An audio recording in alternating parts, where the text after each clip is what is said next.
Kothoma bwsani bumung Achomsa watwi. Dungmalini omor bwsi brैlai bwsi kadrop. Rengrem sukuo pori tongo bo tabu. Cherai phano dungmalino othaiplok phang kami amsaini borok rok jotono sinibayo. Bono sinimani pherengkha bo thaiplok phang kami kusuk bereng rengnokni jotoni slai srwngnai kaham tai bini naithotok goron.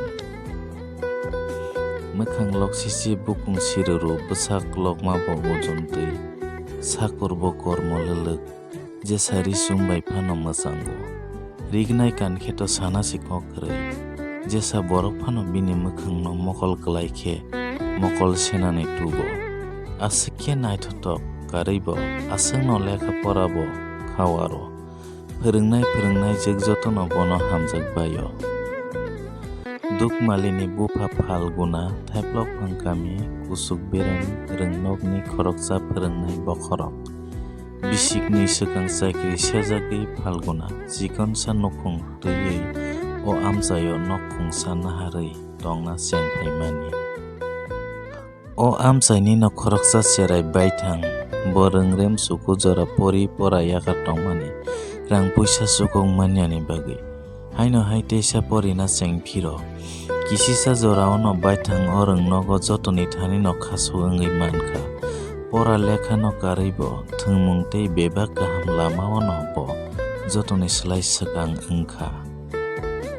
Rengnogo swrwngma karui phöröngnaini nogo thangui poriya karui no rengnokni jotoni slai kusugo jaga swnamkha. O rengnogo aswk jora dukmali bai salkani mung sugui tongmani phiya tabule dukmali bai salkani jaga baithangsi wngui thangsio. Salka phöröngnai tokhirai samani kok muitu manjago je borok rengremo pora mannai jotono bono hamjaknai phiya tabukle baithangsi jotoni khugo jotoni khawa wngui thangsio. Salka belaino rengremo kwplai wngnani musungjago phiya rengremo baithang tei dukmalini olosi bini bumung wngsio. Dukmali match no aswk manthaya rengnogo thangkhe baithangni subaso naharo oboni karui nogo bo bufani subaso naharo bo hinkhe khariwi porinani asugo.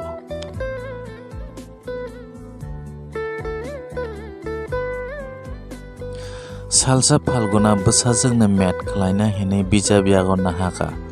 Bijap philui nukha kaisa kagosni sakao kwchak kwkhrang koromo pali bai naithotok khe sajokjak. Khosaui khulogui nai naikha kwchak bai kotorma khe swijak. Ang nono naio ani langmani bagui molmol nasing tongnai kokphilmanani bagui nini baithang.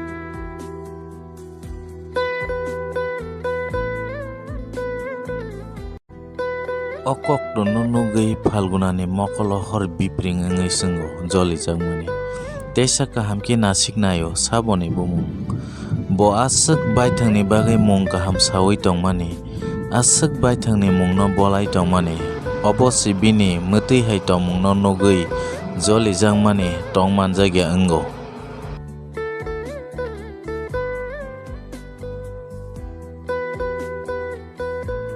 Yango baithang bo nogo bini bijap bisingo kaisa kagojo khumbobar kuplung naithotok khe saijak. Khulogui naimani kwchak bai swijak. Khumbar haikhe bahai rikhamu khumbar wngui mankhe langmani bagui logi wngkhamu nini bwkhano mankhe nini dukmali berkedo khum.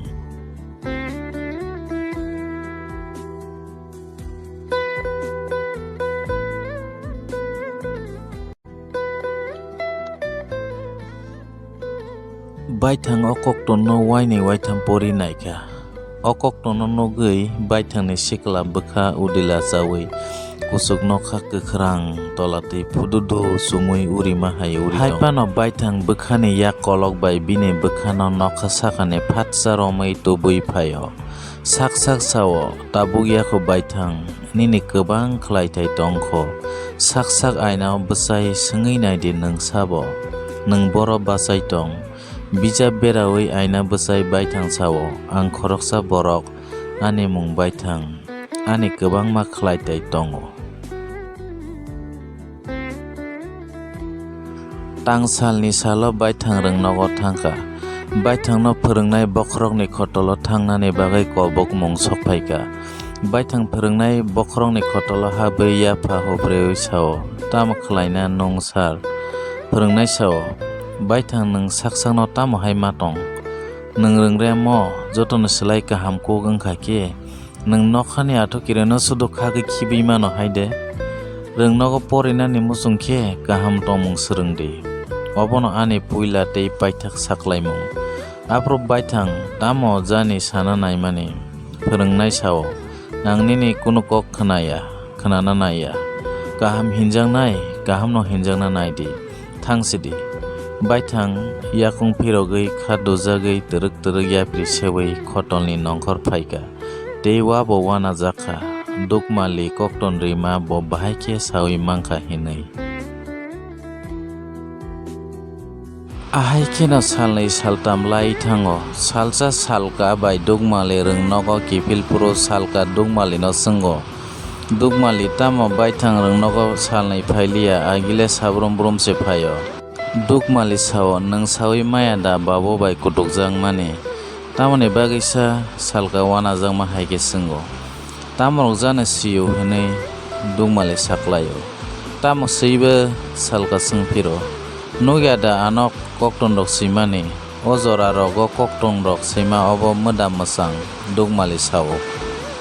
Salka yasago aw obo to soino.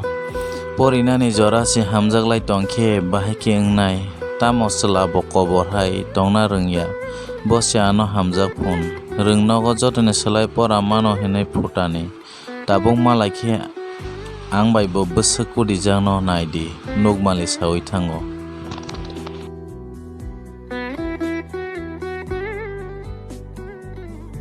Salka himtitui wansukgo dukmali ang wansukma hai bwraiya.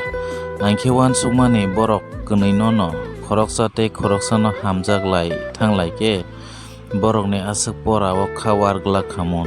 Afrokhe ang rungnokni joton slai kwplai mankhamun. Oboni bagwisa ang kwnui bijabo kokton swi dawi rohormani. Yangle dukmali jolijagwisi tongo. Agi aswk kahamkhe borok kwthalai tonglaimani. Haike saglak sawino ma risinai. Obo hai burung bwsap wansuk tongma jorao dukmali sungphero. Tam kok salyasa salka khna rungnogo phainada. Salka khna sugya sungo tam hin khna rungnogo phainada hino. Dukmali kisa khorang sotonoi sao.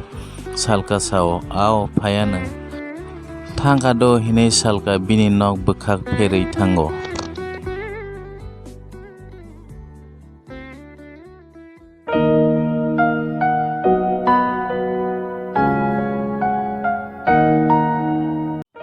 Awbai brok kaham samungo yapri setani kwbangma kebeng phano phaio. Kaham samung khlaitani kwbangma jwngjal phano phaio. Haida bai brok o kebeng rokno mesinei je kwplai wngwi mannai bono naharmungni jagao sogini. Bai brok norok o Kothoma no paithak jora tamo khwnanani bagwi channel subscribe khaidi tei bell notification on khe tonidi tei like share comments khlaina tapukdi belai no hambai kogrok bai kusugo kathun.